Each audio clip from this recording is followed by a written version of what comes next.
44 günlük zəfər yürüyüşü zamanı ilk şəhidlik zirvəsinə ucalan hərbiçilərimizdən olan şəhid Qurbanzadə Mövlud Söhbətoğlunun doğum günündə xatirəsi alınıb. Mövlud hər zaman vətənə olan sevgisi ilə seçilirdi. Elə döyüşlər başlayanda da könüllü olaraq cəbhəyə yollanmışdı. Vətən uğrunda canını fəda edən şəhid Mövludun xatirəsini ehtiramla yad edənlər arasında ailə üzvləri ilə bərabər ictimaiyyət nümayəndələri, şəhid ailələri, kənd sakinləri, məktəblərdə yer alıb. Şəhidin məzarı ziyarət olunub, ruhuna dualar oxunub. Çıxış edənlər Ali Baş Komandan İlham Əliyevin rəhbərliyi ilə Azərbaycan ordusunun parlaq qələbəsindən söhbət açıb. Bildirilib ki, bu müqəddəs amal uğrunda vətənin qəhrəman oğulları canından keçərək torpaqlarımızın azad edilməsi uğrunda şəhadətə yüksəlib. Həmçinin şəhid Mövludun keçdiyi şərəfli həyat və döyüş yolundan söhbət açılıb. Bildirilib ki, şəhid Mövlud Qurbanzadə 1996-cı il avqustun 2-sində Beyləqan rayonunun Aşağı Çəmənli kəndində anadan olub. Döyüşlər başlayan zaman könüllü olaraq cəbhəyə yollanıb. Füzulinin azadlığı uğrunda gedən döyüşlərdə savaşıb və sentyabrın 27-sində Füzulinin azad edilməsi uğrunda gedən döyüşlərdə qəhrəmancasına şəhid olub. Çıxış edənlər şəhid Mövludun bütün şəhidlərimiz kimi Azərbaycan xalqının qəlbində əbədi yaşayacağını diqqətə çatdırıb. Daha sonra şəhid Mövludun doğum günündə məktəblilər şəhidlərə vətənə həsr edilən şeirlər səsləndiriblər.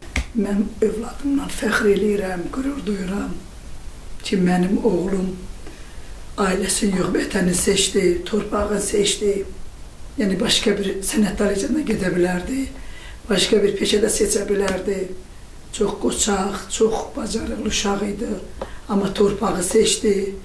Vətənimizin azadlığı uğrunda şəhadətə qovuşdu.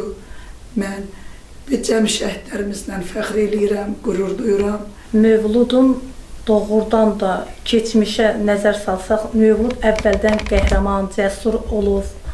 Yəni hər zaman vətəninə, elinə, obasına, vətənpərvər bir oğlu olub. Qeyd edək ki, Azərbaycanın ərazi bütövlüyünün təmin edilməsi uğrunda döyüş əməliyyatlarına qatılan və hərbi hissə qarşısında qoyulmuş tapşırıqların icrası zamanı vəzifə borcunu şərəflə yerinə yetirdiyi üçün Azərbaycan Respublikasının Prezidenti İlham Əliyevin sənəncamlarına əsasən Mövlud Qurbanzadə ölümündən sonra vətən uğrunda cəsur döyüşçü Füzulinin azad olunmasına görə, Cəbrayılın azad olunmasına görə medalları ilə təltif olunub. Aydın Yavərzadə, Yusif Əliyev bu gün informasiya proqramı üçün.